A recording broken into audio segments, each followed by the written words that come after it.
Attention.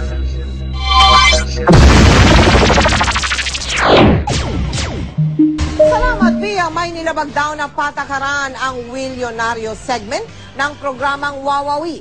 Base po yan sa desisyon ng Department of Trade and Industry. Tumanggi munang magsalita tungkol dito ang ABS-CBN. Nakatutok si Susan Enriquez. Makalipas ang mahigit isang taon, ipinalabas na ng Department of Trade and Industry ang desisyon nito sa segment ng Willionario ng programang Wawawi sa ABS-CBN. Sa 11 pahinang desisyon ng DTI kung saan tumayong adjudication officer si ASEC Angel Pelayo, napatunayang may nilabag na patakaran ang show segment. A reasonable assessment of the existing game mechanics and procedures reveals that the game show segment allowed for a reasonable likelihood of error and provided the hosts and organizers significant latitude in controlling the outcome of the contest. Sa Willionario segment ng Wawawi noong August 20, pinili ng contestant ang Winami kasama ang alok na 100,000 pesos ni Willie. Una rito'y nanalo na ang contestant ng 37,000 pesos sa elimination round. Tila naman tama ang pasya ng contestant dahil 0 ang laman ng puting wheel na kanyang pinili. Dahil tapos nang pumili ang contestant, ipinakikita na kung nasaan ang 2 million pesos na jackpot. Ang sabi ni Willie, nasa wheel na kulay violet. Ilang beses pa niya itong sinabi.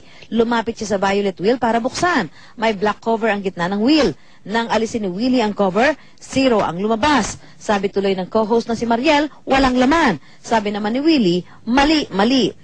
May hinugot sa likod ng wheel si Willie at sabay sabing ang 2 million, eto pala. Sa puntong ito, hawak ni Willie sa kaliwang kamay ang tila karatulang may number 2, habang sa kanang kamay ay hawak niya ang tila cover naman. Sa violet wheel, kita pa rin ang numerong 0. Ang 1 million naman daw ay nasa wheel na kulay gold.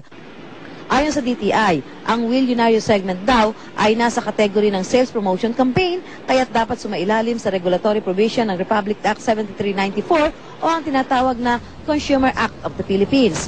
Sa pinalabas na desisyon, pinagbabayad ng ABS-CBN ng administrative fine na 290,000 pesos at pag-execute ng written undertaking.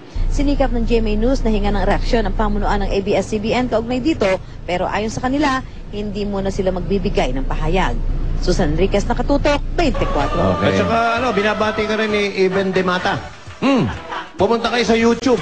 Si Eben Demata, E-V-E-N-D-E-M-A-T-A. Yan ang pinakamagandang panoorin ngayon.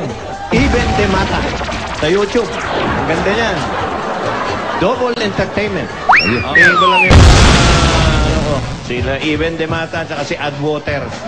Tsaka Adwater. Ang galing niya. Ang layo ng mga kalaban niya, puro bobo. Galing niya. Ang layo ng mga kalaban niya, puro bobo, puro bobo, puro bobo, puro bobo, bobo, bobo, bobo, bobo. Okay. Ito lahat!